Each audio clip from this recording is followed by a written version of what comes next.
夜の帳が消える朝が来たら眠りから覚めてほしいの私のしさ Yo, what's up? This is Harry. We're here with Cinematic Oblivion to talk about a couple movies tonight. Yeah. These are 4 movies that have nothing to do with each other. No, they're just what we've seen recently. I guess 2 of them are really gory, but with very different kind of very effects. different tones. Yeah, these are some movies. Should we list them all or just go one by one? one? No, let's just go one by one. I agree. Why don't we talk about the thing we watched last night, because I think that's the thing we have the least amount to say about. Oh my god. I have so much to say. Do you have a lot to say about Godzilla vs. Mechagodzilla? Oh, that's what you want to start with. Yeah. Yeah, okay.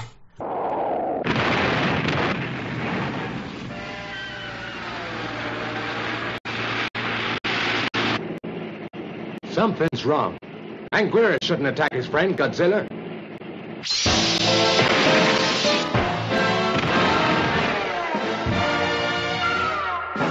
That was 2 nights ago. Very Godzilla vs. Mechagodzilla. Godzilla vs. Mechagodzilla.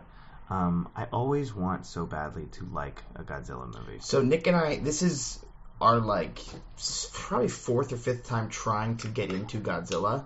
We really like Godzilla conceptually. We've tried to get into Godzilla movies, and you just cannot get into them. They refuse to let you get into them. It's impossible. Yeah. Well, I think that you pointed it out, and this is always the problem, which is that they get the use of the suits for like 20 minutes. Yeah, you get 20 minutes of monster attack. And then like the rest is just what's new Tiger Lily? What's up Tiger Lily? Yeah, the rest is like Japanese spy thriller. Yeah, it's like a knockoff James Bond without any good characters. Well, specifically in Godzilla vs. Mechagodzilla, it's all about like this archaeology drama plot that I couldn't begin to care about. It's about like there's a statue of King Caesar, which is like the god of the Azumi, which are the native Okinawa tribes who were conquered by the Japanese, and like now you're learning Japanese history to understand this Godzilla vs. Mechagodzilla movie. You sound like you're actually saying it's great. It's not as interesting as that. No, it doesn't matter. I feel like if they can only get the suits for 20 minutes, then I would rather just watch a 20-minute movie. Yeah, I'd rather watch 20 minutes of just the fight scenes or just a Japanese spy thriller if that's what I'm going in for. I would never watch that kind of movie. No, I wouldn't either. And that's what this was. The majority of this movie was like people are trying to steal the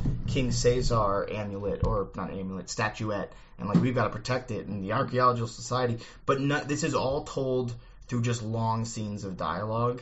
Yes. Like, none of this is done in any sort of artistic or interesting or effective way. It's just long scenes of dialogue about the Azumi and King Caesar and, I think it's archaeology. It's King Caesar. This is Caesar.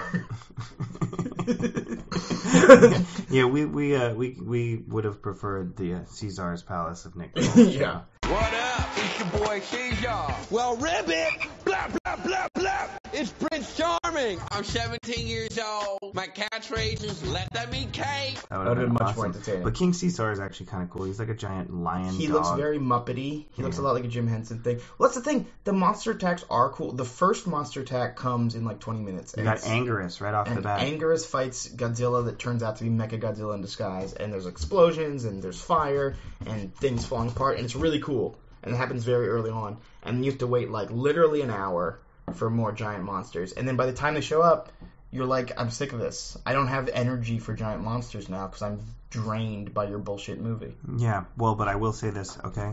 This was the first of 4 Mechagodzilla movies. This is the original 1970 for Godzilla vs. Mechagodzilla. And Mechagodzilla is a cool reveal, and the concept is really cool because of one main reason, which is that kaiju is a big genre in Japan. All came from like Ray Harryhausen type stuff, King Kong, that kind of thing. But they decided to do it cheaper, and they could just do a lot more of it by doing rubber suits instead of claymation.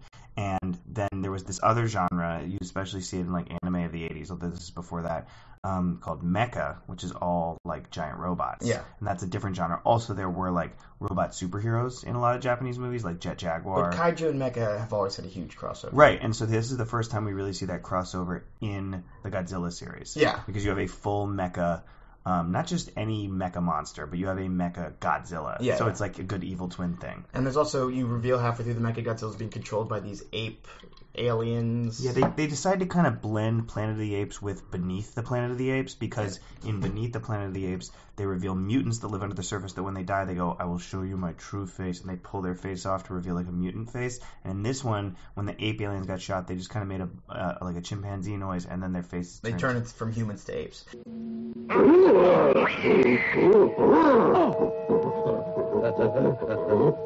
Every Godzilla movie, after like the original couple, has like an alien race. Here's the real point. I think this will probably be the first and only Godzilla movie we do on this show, because I just don't want to watch anymore. I'm definitely going to watch at least 5 more.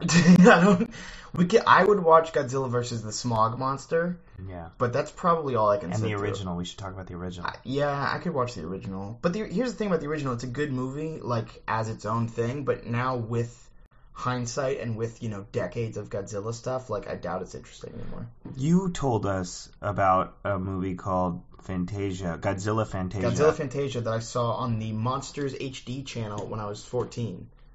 And that you said you cannot find on YouTube. Okay, so describe what the movie is. Godzilla Fantasia was phenomenal. I remember putting it on when I had, like, friends over, and it was just literally an hour and a half, 2 hours of a lot of the monster attack scenes from Godzilla synced up with classical music. And that's exactly the thing that Godzilla would be perfect for. That's the best Godzilla movie. Because the action sequences in Godzilla in the rubber suits, even though they were rubber suits, are cool.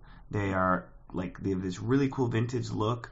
And the way I have used Godzilla movies most of my life is I download them, and when I have people over, I put on music, and I play Godzilla movies in the background. Yeah, they're super great visually, and that's what Godzilla movies are for. The monster attacks are the best part, and that's all anybody wants. No one cares about your human drama.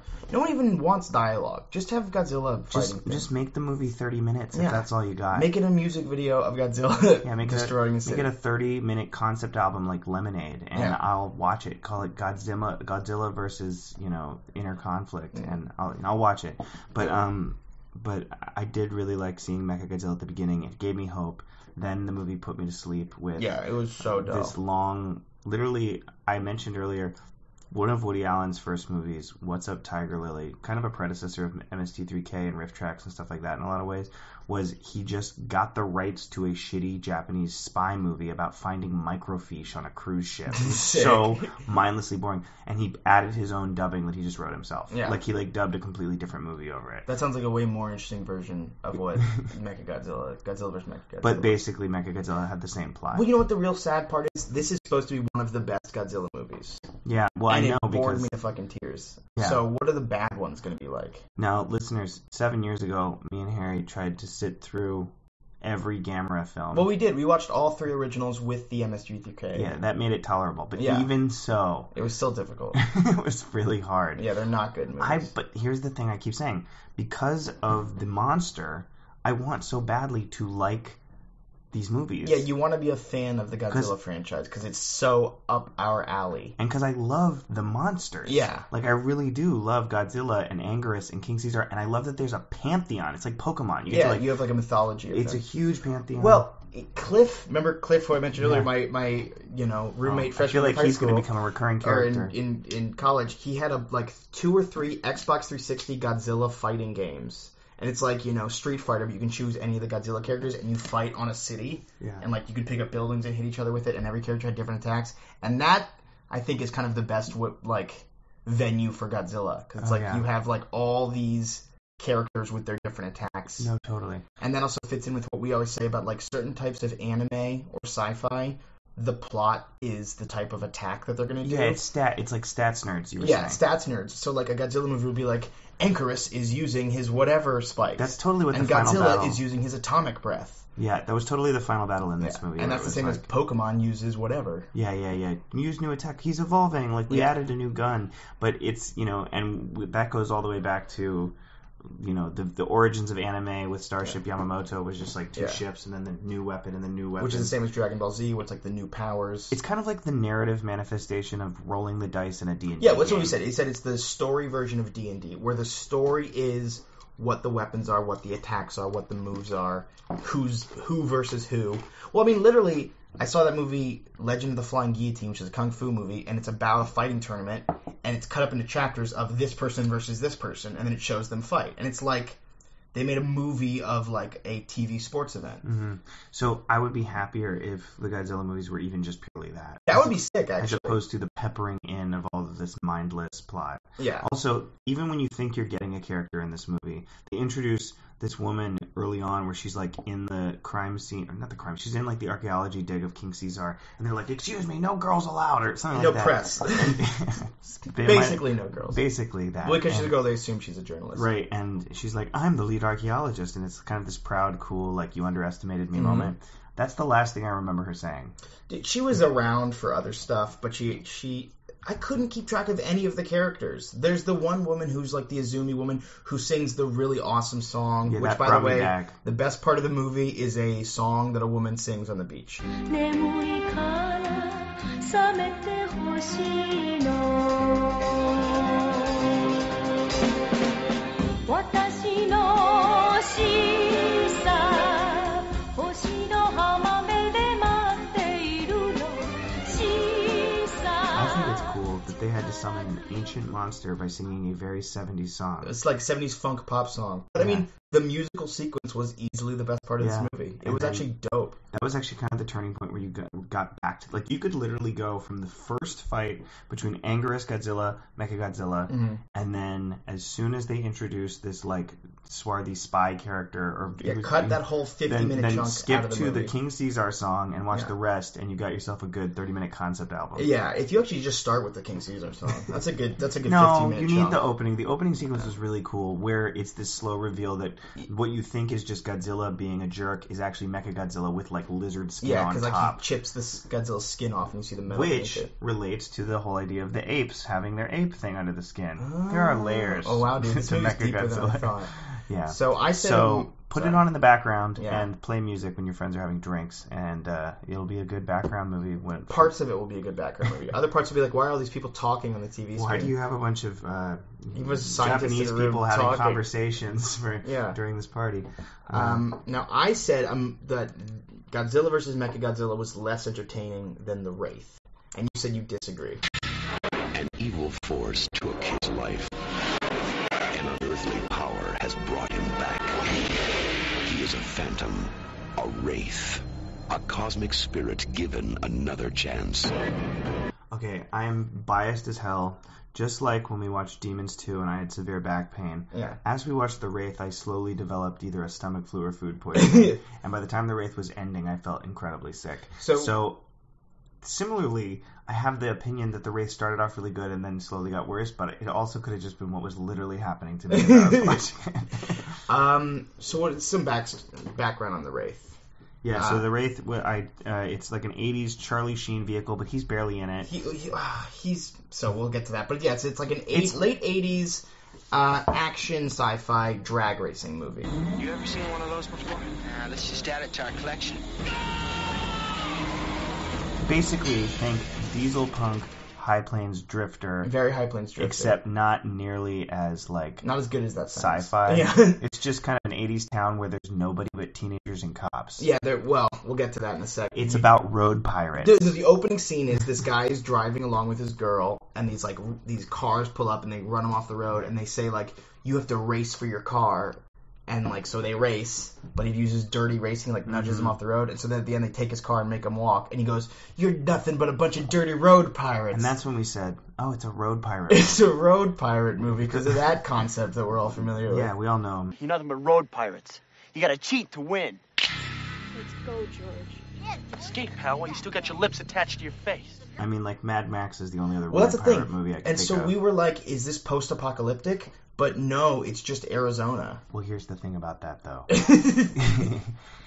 I'm going to call this part one of 2 movies on this list of 4 movies that we watched that I'm going to say is sort of like Trump country, the movie. I'm not trying to make a political statement one way or the other. I'm just saying it's been on everyone's mind that people in cities like us have no understanding of what life is like in middle America. So it's cool that 2 movies we're talking about really kind of made me think about that issue. Well, neither of them do a great job of selling it. But The Wraith has a lot of shots of kind of like urban, or you said urban decay because we're so used to saying urban decay, but But really no, it's like rural decay. Rural decay. You see like vast fields of plains that no one's used for years. Yeah, the BK Burger where everyone works is an abandoned movie theater that's been like retrofitted into a burger shop. Also, the BK Burger, which inspired us to get the burgers delivered to your house, which made me sick. Yes. That You got the burgers delivered from a pizza restaurant because it was all that was open. And I spent the next day vomiting.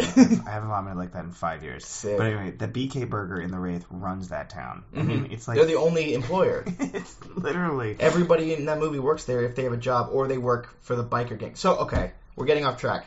The road pirates turn out to be our villains. Yeah, and well, they're guys obviously. who run the town, stealing cars and stuff. Charlie Sheen is the new guy in town on a motorcycle, and he's into Sherilyn Fenn, yeah, who's the hot girl in town. right. But Sherilyn Fenn is the boyfriend, quote-unquote, of the villain, whose name is what? You said boyfriend? Girlfriend. Yeah, the villain's name was I knew their name. I knew that his two assistants are Skank and Gutter Boy. and Gutter Boy, whose names really should have been Chrome Boy and Woody Guthrie, Yeah. or Pigpen. Well, Skank the whole movie is drinking like hydraulic fluid. Yeah, and, he literally is like Chrome Boy from Fury and Road. he's got a lot of makeup on. But the main villain, No, his name's War Boy. War Boy, Yeah. But they get shiny and chrome Yeah. when they go to Valhalla. Yeah, think Fury Road, except like not. Except 80s as fuck. Yeah. With Charlie Sheen. What are you doing? Patrick, stop! Get in the car. What are you doing, man? You get out of my face, Burger Boy. You wind up dead like your brother. We find out these road pirates, they murdered someone a while They murdered back. someone a while back, and now they stole his girlfriend, who's Sherilyn Fenn, and he's like so overprotective of his girlfriend that he like beats up anyone who talks to her. Yeah, and then just to like skip ahead a little, it just like turns into a slasher movie where the slashing is that they keep seeing this phantom car in town, and they're like, we gotta race it. They don't know who's in the car, and the car constantly drives them into an accident and then disappears. And after they get into the accident, they're found with no eyes, and they're like unburnt. Yeah, which and is never explained. So it's got that like X-Files element to it. So the basic concept, sorry, we're getting long-winded about explaining this movie, but it's a weird premise. The basic concept of the phantom car that they have to race, I think is sick. I thought that was really fun. Like, this car shows up and like they race it and it kills them off one by one, slasher movie style, but through drag racing. Yeah. And like, that's fun, dude. That's like a fun 80s movie. Yeah, no, that was a good idea. Yeah. I wasn't long-winded when I summed it up at the beginning. It's Diesel Punk High Plains Drifter. That's it. If you've seen Clint Eastwood's High Plains Drifter, this is the thing about the movie that is complicated, and I feel was like more. This is maybe where we depart on our opinions of this movie. I liked the music, I liked the setup, I liked the plot, and like I thought the characters were fun and 80s silly. vibe of where it was going. Charlie Sheen kind of shows up in the movie, and then for most of the movie, he's gone for like 50 minutes. He's played by the car without a face. Yeah, and then basically. you see him again near the end, and he becomes a character again, which is weird. But the slasher aspect of picking off the road pirates who killed this guy's brother a while back, the thing is, it's not like this guy's brother shows up, the murder victim shows up and is getting revenge. It's a totally different guy. Yeah, but he has the scars. Yeah, who has like alien powers. Mm-hmm. They never explain the alien powers. The way that's done, that's basically the same plot of one of the best spaghetti westerns. I've mentioned it several times now. High Plains Drifter. It's not spaghetti western. Oh, it's in the style of spaghetti westerns. It's like a 70s postmodern western, we could say. But it's definitely in the style of a spaghetti western. Deconstructionist western. It's like very cynical. Yeah, It's all that about... was Clint Eastwood's first movie. Directing. Oh, first movie he directed. It's great. And it's phenomenal. It's all about like this town let a sheriff be murdered by bandits. They all had like bystander syndrome and didn't do anything. And then however long later, Clint Eastwood shows up in town. He puts everyone in the town through hell. He also like torments the people who are tormenting the town. He tells the town he's going to save them, and then at the end he makes them paint the town red, changes the name to Hell, and abandons them to be massacred. But then comes back and also gets revenge on the massacres. Yeah, it's super grim. So that's what the Wraith was lacking. Cynical.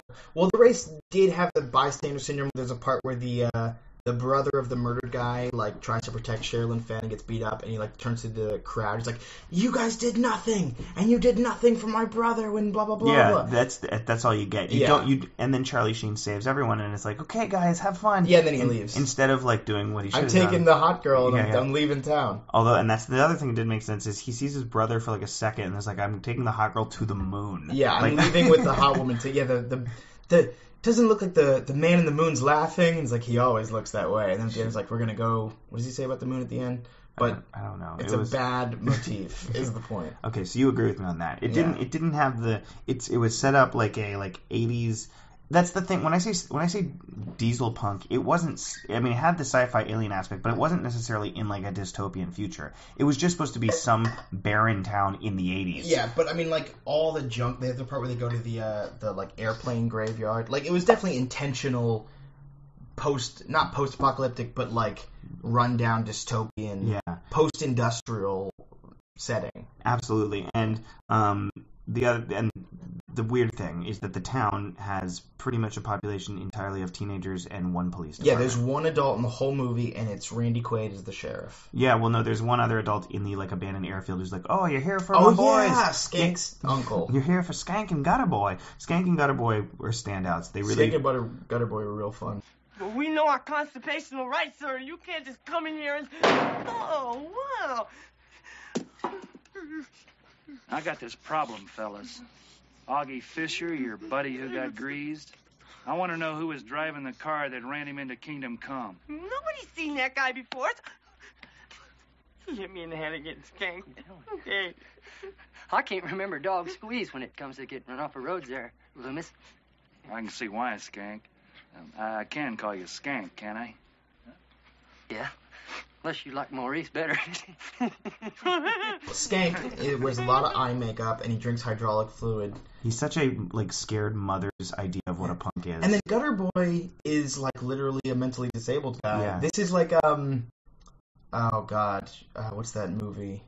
Day of the Woman. I Spit on Your Grave. Where God. Did you have to get revenge on the retarded guy? Like, yes, they Harry. kill Gutter Boy too, and he's clearly not with it. I think the message of both of those movies is, yeah.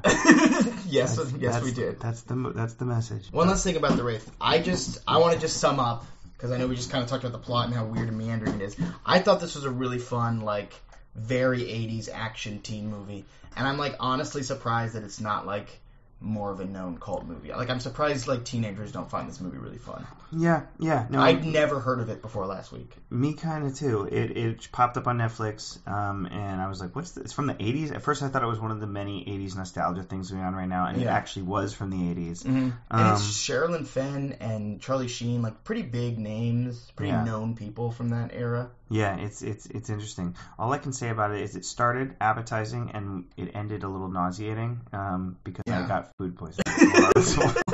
The Wraith. If you've done nothing wrong, you've got nothing to fear. So yes, it is a movie about the kind of barren town in Arizona. You want to go even more barren, you go to the farm of the girl in The Eyes of My Mother. Is this your mother? Yes. What did she do? She was a surgeon in Portugal. What kind? Eyes. We used to do dissections together. What happened to her? Which is the movie that Harry said was the best movie of last year. Not the best movie, but one of the best movies. One it of was the in my best top 5 movies of last year, and that I had to go watch it, and he wasn't going to tell me anything about it. So first thing... Well, hold on. I'm very excited. So we haven't talked about this yet. Yeah, we haven't talked about it at all. I've been telling you to watch this for like a couple weeks now. You watched it last night. Yeah. And you texted me this morning that you watched it. And I'm very excited to hear. You haven't even told me if you liked it or not. So why don't you start there? So, oh boy. Did I like it? Yes. Oh, it was great. No, it was great. It's also just some fucking sick shit. Dude, it's the most disturbing movie I've seen in years. What the fuck, man? Yeah. What you put? All right, start off. Give me your first impressions. I mean, it's really good, and I'm haunted, and I can't unsee. Mm-hmm. And I watched this movie through my fingers, and it's fantastic. It's about... let me tell you a couple of my impressions. First of all, in the first part of the movie... because of Harry and the kind of movies he likes, for the first like maybe 6 or 7 minutes, I was like, "Here we go, black and white toner boner movie. It's gonna be 2 hours of like the subtle violences of a family." Yeah. Then when Will Brill, who I will talk about in a moment, enters the picture as this menacing figure, I was like, oh no, this movie isn't going to be subtle at all. This Yeah. movie isn't going to even be sort of subtle. By the way, there's this amazing performance in the early part of the movie by this guy playing I'll just say just like a killer, like a rapist killer. And he's super creepy in that way that you love villains in black and white horror movies, where he's polite and slowly gets more menacing. Yeah. It's kind of Night of the Hunter, you know? He's very Night of the Hunter, especially like with who the victims are. Right, exactly. And this guy, I actually knew him in high school. We said back when we were going to do an Alibaba episode that I was going to talk about the Ohlone production of Alibaba. I told you that this podcast is going to slowly turn into a children's theater podcast. to a elementary through high school theater podcast. Sick, dude. But basically, this actor actually, I knew him in high school. He went to the other high school in my town, and he was like really well known in the acting circles of. It was called Gun High School, and I remember him specifically they did a like short one-act production, and he played the dad in It's a Good Life by Jerome Bixby, which is mostly known as the Twilight Zone episode where the kid is God. Mm-hmm. So I will always remember that. That was good. And then to see him 10 years later in this role, and he's got that kind of like, I don't know how to explain it. It's a really interesting performance. Puffy hair is what you're the puffy, and he gets like he's very smiler like and giggly, smiley. like can't contain his glee. Yeah, and I messaged him on Facebook after watching this movie. I was like, my brother told me to watch this fucked up movie, and there you are being hella creepy. And yeah, great job, dude. And he messaged me out. Thanks, man. It's great. Yeah. It's really So cool. I didn't know you would have. That was a really surprising thing. Had no idea who that was when I saw this movie. Let me also just list off some movies this movie reminds me of. Antichrist. Let's talk about this movie first. The Story of Ed Gein. It's very Ed Gein. And then third, there was one more I had to say. The Woman, Jack Hatcham, Lucky McKee. Well, I think we're gonna go full spoilers for this movie. Well, hold on. Let me say one more thing about it. After the opening, where this serial killer attacks this house, kills the mother, and then they I thought they'd killed him. Before I realized it was unclear what they did to him. Before I realized that they hadn't killed him, when you hear him going, Manny, Franny, that's what Franny. They're watching TV. That part was fucking terrifying. That part's horrifying. They're watching TV and you hear him screaming from the other room, and then the dad goes, "We're gonna have to do something about this." That scared so me. yeah, it starts off. So when I watched this movie, I had no idea what it was, other than that it was getting a lot of heat at festivals, and then I wanted to see it when it was playing at the Roxy, but I never got around to it. So I watch it, and the first 6 minutes, 7 minutes are very subtle and slow, and it's a little girl having conversations with her mother, and her mother's showing her how to dissect an eye, and other stuff like that. And then at literally the 8 or 9 minute mark, your friend Will Brill is bashing a woman's head out with the butt of a gun in the bathtub. Yes. And it's also that whole part. I forgot to mention Michael Haneke's Funny Games. Yeah, it had that Funny Games. It has the feel very to it. clever thing. So the first moment of violence is that the dad walks into the house and he sees this killer bashing the wife's brains out. You see a bathtub full of blood and him slamming the gun down for maybe a quarter, half a second, and then it immediately cuts away from it, and you just have this imprint of a horrifying image that you didn't actually see, but you sort of saw, and that's kind of the whole tone of the movie. Except later when you wish the camera would cut away and it stays on something forever. But the thing that I loved about this movie, and this is established in the first 15 minutes, is that it's not just about one person being fucked up and one person being sociopathic. It takes place in a world where everyone is a maniac. Yeah. I'm trying to be polite. Now we can try this one more time before I start to become unreasonable. I am sorry, sir, but I really need you to leave. I don't quite know what you're planning.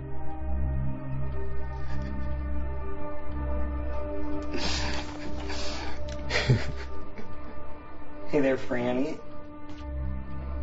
I'm gonna need you to sit over there on that chair and be real quiet. Can you do that for me?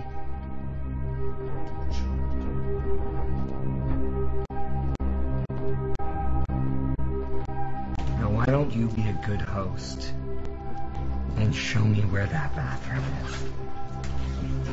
Well, no, what it is it's about how one person can pass the cycle of abuse down through generations. Yeah. So honestly, you could attribute it all to the one guy at the beginning, that he starts the chain reaction. But then, of course, you have the neglect of the father. Well, no, not just the neglect of the father. So the mother, it's unclear what the mother's role is. She teaches the daughter surgery, basically. Yeah. But we don't know what her intentions are, whether she's a good person, whatever. But then this killer comes in, kills the mother, and then the father makes his daughter bury her like the father's like, you're gonna have to take care. He makes his daughter basically, as far as he's concerned, kill the serial killer. Hey, that's life on the fucking farm, bury man. her dead mother. He makes the little girl, little Franny, dig the hole and clean up the blood. Clean up all the blood. Like, he's a crazy person too. Like, but everyone's. But he doesn't do it with abuse. He does it with the utilitarianism of a farmer. And let me tell you, at that point in the movie, this is what I've been meaning to say for a while. What my theory, and you don't have to have a theory for every movie. Some movies just, like, I feel like this movie is like living art in a big way, and I don't have any kind of theory. No, it doesn't have a message. I mean, if you want to get a theme, I think the theme I said is like the legacy of abuse, of course. But at this point in the movie, my theory was that this movie was about a family of raccoons.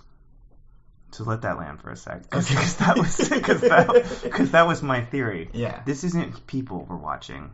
This is about a family of raccoons. They're just being played by people because the brutality and that theory is kind of dissipated. But that's where what the fuck? I have no idea. How do raccoons behave? They're awful. Have you ever seen the way they live and the way they kill? I mean, it's like this. I used to have chickens. I used to come out and watch the chickens get killed. I'm saying in like a Lynchian Michael Haneke way. I was like the way that Michael, like the White Ribbon is like oh, it's about they're Nazis, or like, you know, the David Lynch where it's like, oh, it's about child abuse. It's like, oh, they're raccoons. Like, that's the underlying. I really was feeling that. I don't think that's the case. No, I don't think so either, because it becomes very human as you go on. Well, then. Yeah, but then, like, so you think then the dad's crazy, but then also you find out later on, slightly, not much later on, that Franny's the real monster of all these monsters. Oh, yeah. You feel sorry for her. The girl who's the victim is the real monster of anybody. Mm-hmm. And you know what? They set it up in the beginning where the movie opens with a woman collapsing in the street and a trucker stopping the car, and then it says the eyes of my mother. And as the movie progresses, you think the whole movie is going to be Franny. Like, when she gives up, when she like collapses from the pressure of her life. No, it's not. It's not. It is, and I think we should not spoil this part. No, let's not talk about. So the movie's cut into 3 segments. Can I just finish what I'm saying about that? Which is that it is in fact not Franny. It is her most graphically disturbing victim of the whole movie.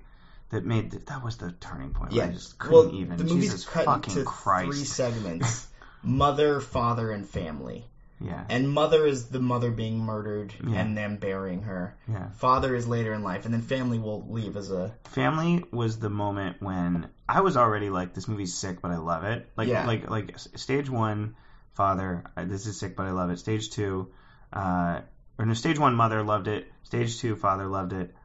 Stage 3, family. I mean, I recognize that it's good, but I watched it last night, and I was so fucking disturbed. Stage 2, father, is the most like a traditional horror movie. Yes. She buries her father, or no, she doesn't bury her father. She bathes his corpse and keeps his corpse around in a chair. Yeah, Ed Gein. And then, Ed Gein, she keeps corpse parts in the fridge, and she eats them. No, totally Ed Gein. And then she brings a woman back to her house and kills her. So, very traditional horror, very Ed Gein-esque, farm. But that's, there's a traditional horror movie in the middle of this movie. And then it goes... But it's bookended by outrageousness. Well, the whole time she's doing that, she has Will Brill in the shed, eyeless and vocal cordless as her pet.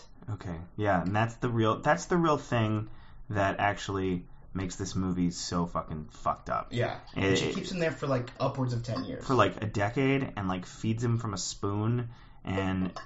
Oh, it's just that aspect of this movie is what makes it just haunting as shit. And then, well, anyway, so that's the whole thing. And so as it develops, it goes from, as you said, traditional horror movie to kind of French New Extremity. I would say, I thought also Martyrs. Even beyond that, because French New Extremity just goes by this is more psychological than that. That's French New Extremity is very visual, just gore and blood and violence. This is more true psychological horror. Yeah. It's really upsetting to the point that I'm not going to get over it for a few days. Yeah, dude, I knew it would have that effect on you. Yeah. So I've seen a lot of reviews on IMDb being this movie is clearly great, but I hate it. Yeah. And stuff like that. Yeah.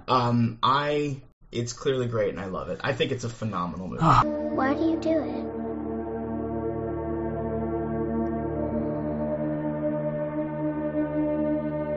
It feels amazing. You're gonna kill me, right?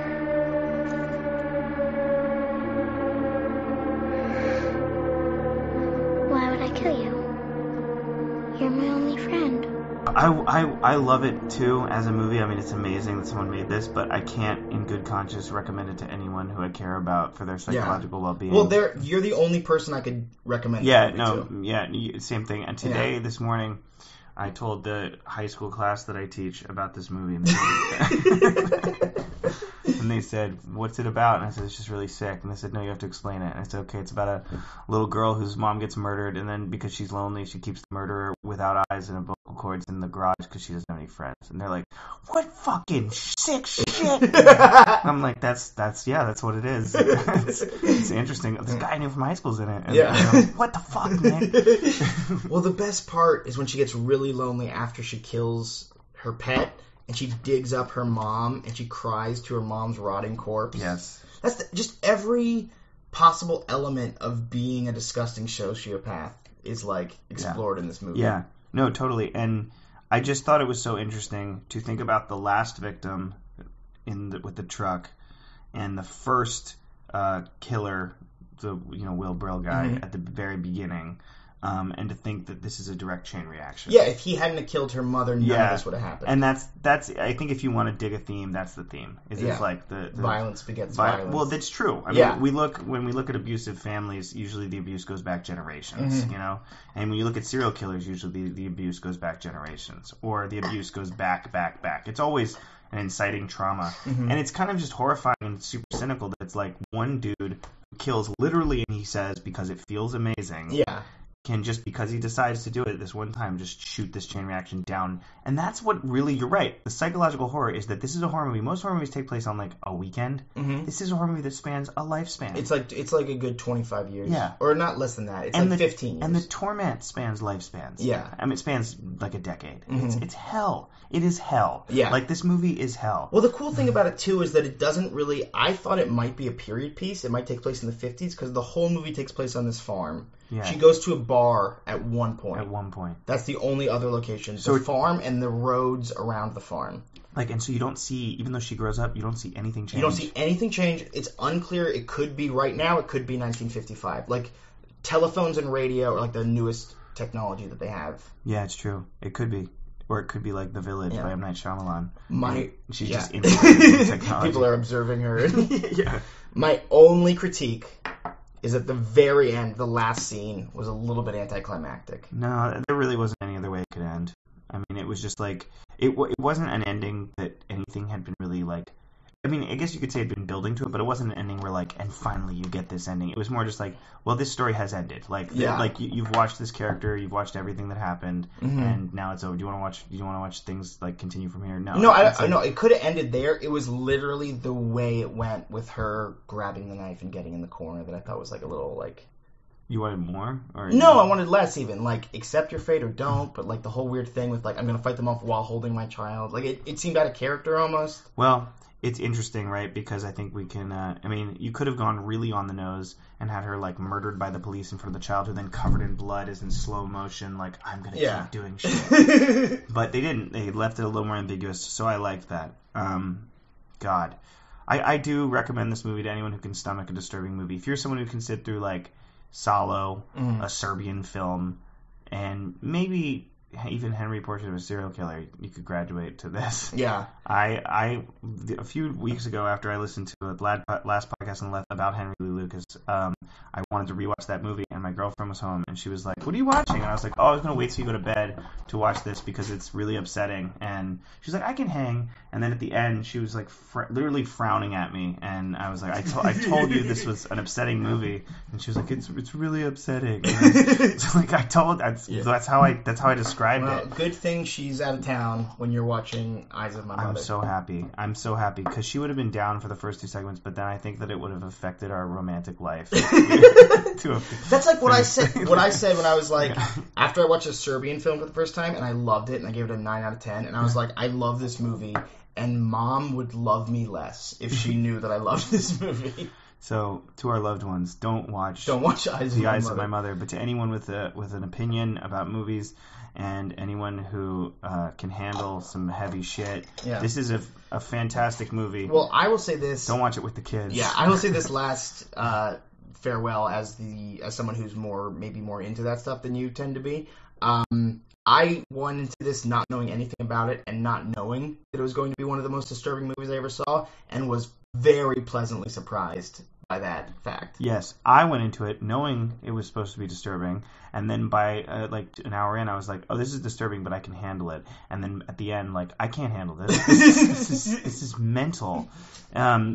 Objectively amazing though. Everything is so intentional. It's like it's a debut by this director who's Nicholas Pescia, and he's a genius at editing. Is it Pesci? I don't know how to pronounce it. It's Portuguese. Yeah, this is his first movie. He's a genius at editing, and his next movie is called Piercing, and I'm sure it's going to be sick. I didn't even know he was going to make another. He's going to make another one, and we've got a lot of debuts going on right now. Yeah, The Witch, Get Out, and It Follows. All new horror director debuts.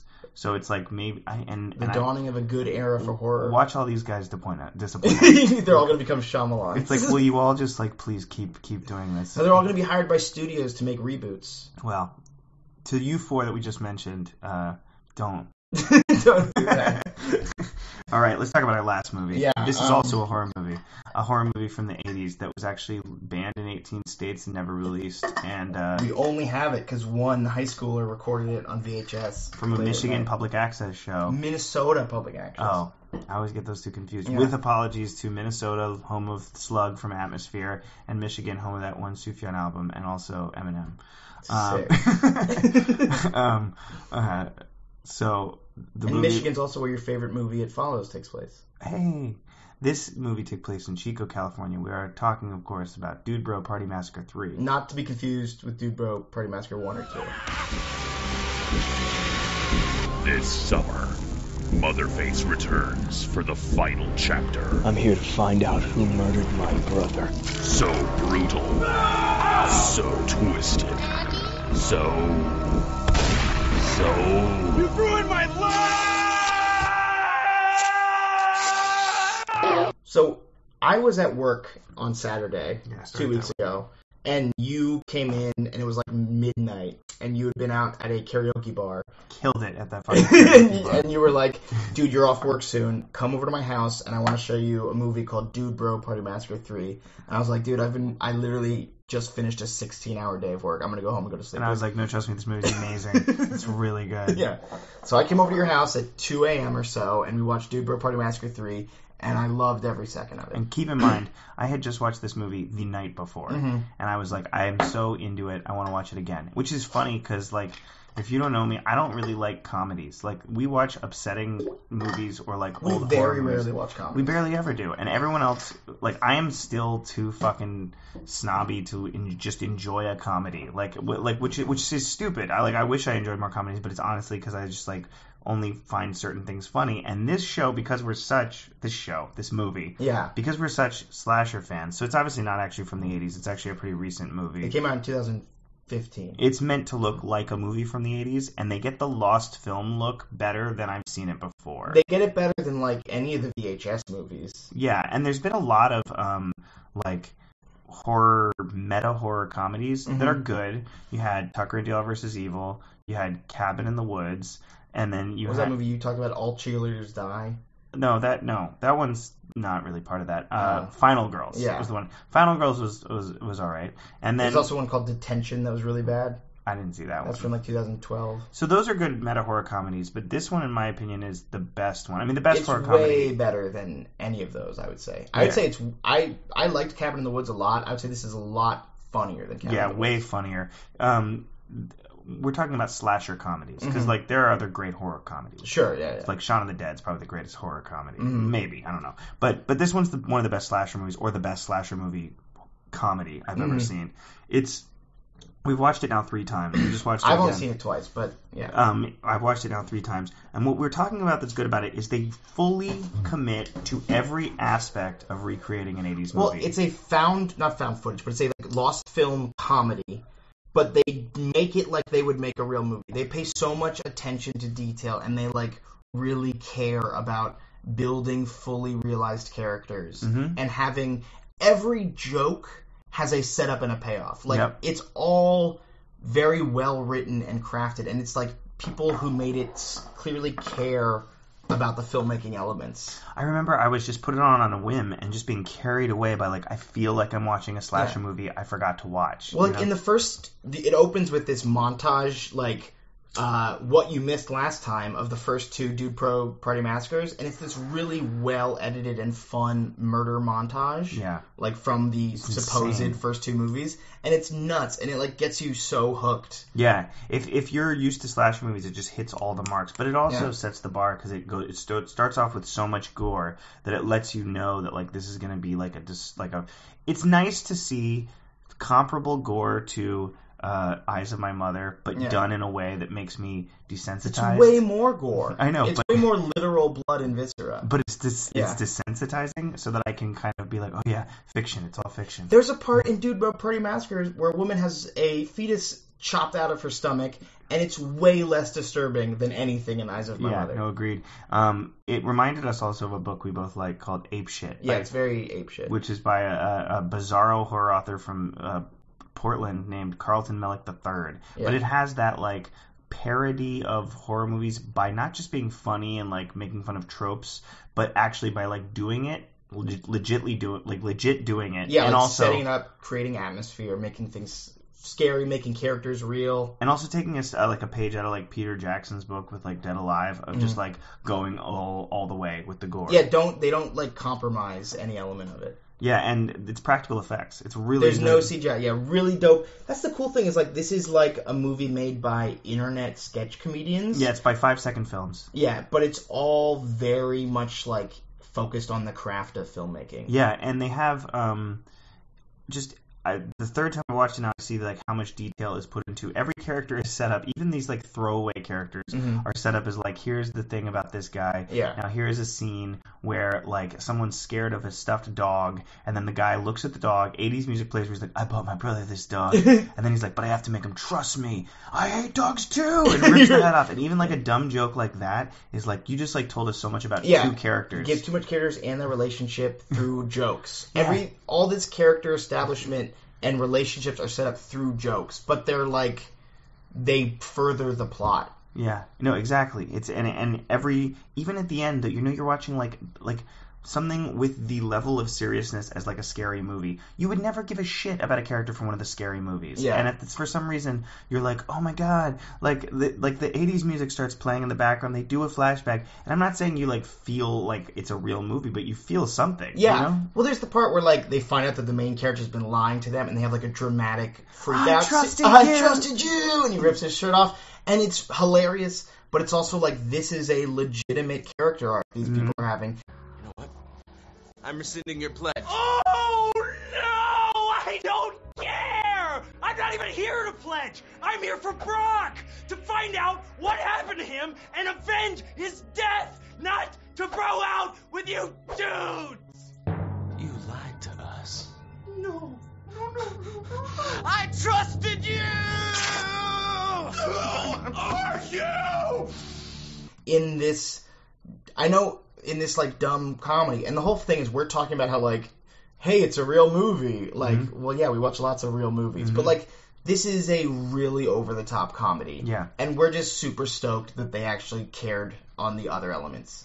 The jokes, we can't really talk about jokes because we're not like joke analysts. Yeah, but the jokes are really funny too. But we just noticed how well actually made it was. Yeah, I don't want to give away the jokes because you should just watch the movie. Yeah. Patton Oswalt, the king of independent comedy. Right now he's doing an MST3K reboot. He did Space Cop. He just loves supporting like indie comedy. Yeah. And so Patton Oswalt turns in a great performance. The rest of the 5-second film guys, every one of them totally commits to the character. Yeah. Turbo, Samsey, the guy from The Room, Greg, the writer Alec Owen who plays these twins and wrote it, and someone in the Owen family wrote the soundtrack, and the Spencer Owen, I think is the name. Yeah. And the soundtrack is also like themed throughout the whole movie with these musical cues that hit all the nostalgia points of the 80s. And they're like actually good songs. And they sound like they're from 1987 or whenever this takes place. A lot of them sound like Julie Cruz Twin Peaks stuff. Yeah, very Twin Peaksy. And then they have a lot of them that sound like John Hughes movie songs. And then at the end they have one that sounds almost kind of like a doo-wop song called It's Merely Love That I'm In, and I fucking love that song. Yeah. It's really good. Plus, they've got like all these little scenes where the music comes in like synthy, like do do do do do do, and it's a flashback. And I talk about compounded nostalgia. I get flashbacks watching the flashbacks for flashbacks in 80s movies I watched as a kid. Yeah. You know, it's like this flashback is hitting all the points that a flashback in an 80s movie actually is like. Yeah. Like when they're getting ready for prom, I'm scared about the big dance. It's like a really. But even the whole joke about that the brother knew how to dance is set up in the second scene. Like, oh, and he won, best dancer at senior prom. Like, that's a joke, but that sets up later that he teaches his brother to dance, and then he dances with the robot. Like, all the jokes are set up for other jokes. There you are, Brent. What are you doing? Prom limo's waiting outside. I'm scared, Brock. I've never been with a girl before, dancing-wise. You weren't supposed to see this. Dancing is easy, Brent. If you have a plan, that is. Here, let me show you. Also, something we figured out on the third viewing. In the middle of this movie, it's made by the 5 Second Film guys. It has some cameos, but with the guys from Cracked, like Dan O'Brien and Soren, and those guys make cameos in the ads. But in the middle of the movie, out of fucking nowhere, the two guys, Brian and Nick from Britannic, which was an internet comedy, I think it still is an internet comedy channel that I used to watch a lot on College Humor. They show up out of nowhere, and then in the background, they kind of criticize the movie in like a meta fourth wall way. And in the background, at one point, you can hear them talking about Rosencrantz and Guildenstern are dead by Tom Stoppard. Yeah. And so the third time I watched it, I figured out that they're like this giant meta Rosencrantz and Guildenstern joke throughout the movie. They are the Rosencrantz and Guildenstern of Dude Bros Party Massacre 3, and all the way to the point that they die at the end. They die, and also right before they die, they say, "You don't even know who we are. You don't even know our names." Name us. And he says, "You're Sweater Bro, Flannel Bro." And he goes, "Good guess." Turtleneck Bro, Flannel Bro. Lucky guess. It's only because we're named after our shirts. It was really, really good. And just fantastic. And I loved even the ending where it was like, you need to let your bros in. And Schminkle, you know what, like, describing a comedy too long, I'm just going to ruin all the jokes for you. Yeah. I really recommend you go check it out. I honestly, I don't usually recommend comedies. I like The Jerk by Steve Martin. I didn't like any of the Scary Movies. Yeah. And this one. You like 4 comedies. We actually only listened to 2. I like The Jerk, and I like Dude Bros. It's good stuff. I like The Jerk. I like Dude Bros. You like stand-up, guys? No. That's your favorite movie? I liked Horrible Bosses. That was sort of Horrible funny. Bosses 1 and 2 are pretty funny. That's pretty funny. Yeah. Office Space. Beavis and Butthead Do America. Beavis and Butthead Do America is your favorite comedy. Yeah, probably. Yeah. Yeah, I think that actually is your Beavis favorite and Butthead comedy. Do America is probably my favorite comedy, and my second favorite comedy is probably Dude Bros Party Massacre 3. I think Shaun of the Dead is probably my favorite comedy. Also, the South Park movie is really good. I haven't seen that since I was like 12, so I don't remember. Also, The Jerk by Steve. Did I say that already? Yeah. The Jerk with Steve Martin. That one's really good. Anyway, I actually like Charlie Chaplin. This is a different podcast. Yeah. So those are 4. The next time we got to talk about Walerian Borowicz, I think you say it. Borowicz? Yeah. Borovich? Basically some Polish... Borowczyk? Yeah, it's like Polish porno art, but it's, it's the Polish Just Franco. It's also in French. But anyway, thanks for being here and talking with us about... Yeah. All right. Well, see you next time. All right, have a good one. It's me.